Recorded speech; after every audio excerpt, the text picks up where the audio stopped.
The burden of the firstborn. Mama, you are leaving my house today. I can no longer live with your cruelty.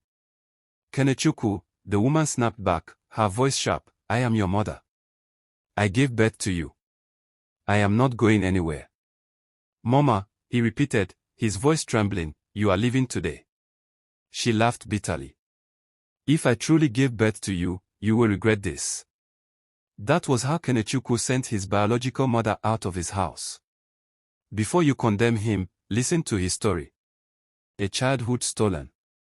Kenechukwu was the first child of his parents. After him came his younger brother Chibuzo and his sister Amara.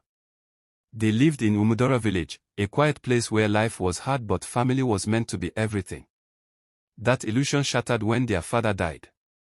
Kenechukwu was only 15 years old. That day, he did not just lose a father, he lost his childhood. Overnight, he became a father to his siblings, a husband to his mother, a man before his time. He worked farms during the day and ran errands at night. While other boys played, he labored.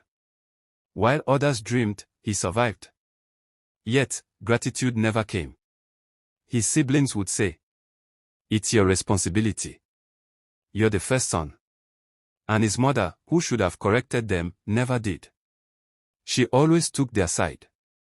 Endurance became his name. Many nights, Kenechukwu returned home exhausted to find no food. His siblings had eaten everything. When he complained, his mother would say, "You are strong. Endure.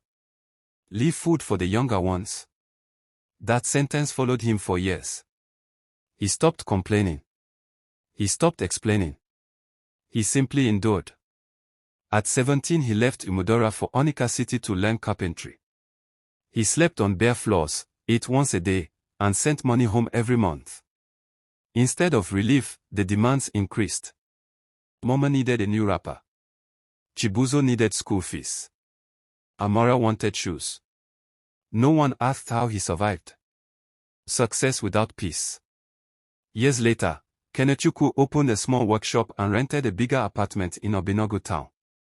He brought his family to live with him, hoping for peace. Peace never came. His siblings treated the house like a hotel. They woke late. They ate carelessly. They insulted him when corrected. Whenever he tried to discipline them, his mother shouted, "Are you their father? Leave my children alone." But when school fees were due, she came quietly at night. "My son, help us." And he always did. When Chibuzo dropped out of school, Kenechukwu paid for another apprenticeship. When Amara got pregnant and the man disappeared, Kenechukwu settled everything. Outside, people praised him. Inside his own home, he was invisible. The breaking point. One evening, sick and weak, Kenechukwu returned from work and opened the pot. It was empty. His siblings were laughing in the next room, eating meat. "Why didn't you leave food for me?" he asked calmly. His mother replied without looking up. "You're not a baby. Go and buy food outside." Something broke inside him that night. Still, he kept quiet, until the day his mother invited relatives into his house without telling him. They ate, drank, and openly insulted him. One said, "This boy thinks he owns the house." His mother nodded. That night, Kenechukwu did not sleep. By morning, the words came out, heavy and unstoppable. "Mama, pack your things and leave my house." Life teaches the mother. They returned to Umudora village in shame. The villagers whispered. Some openly mocked his mother.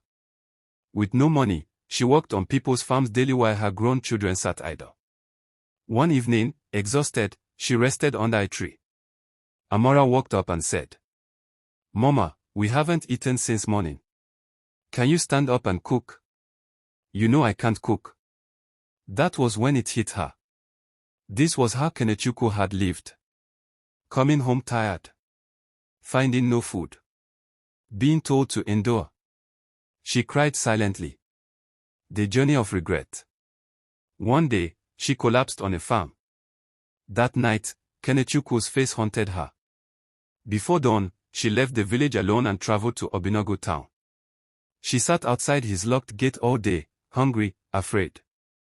When Kenechukwu finally arrived and saw her, she fell to her knees. "I am sorry," she cried. "I failed you." She confessed everything. He listened in silence. "I don't know how to forgive," he finally said. "I only know how to survive."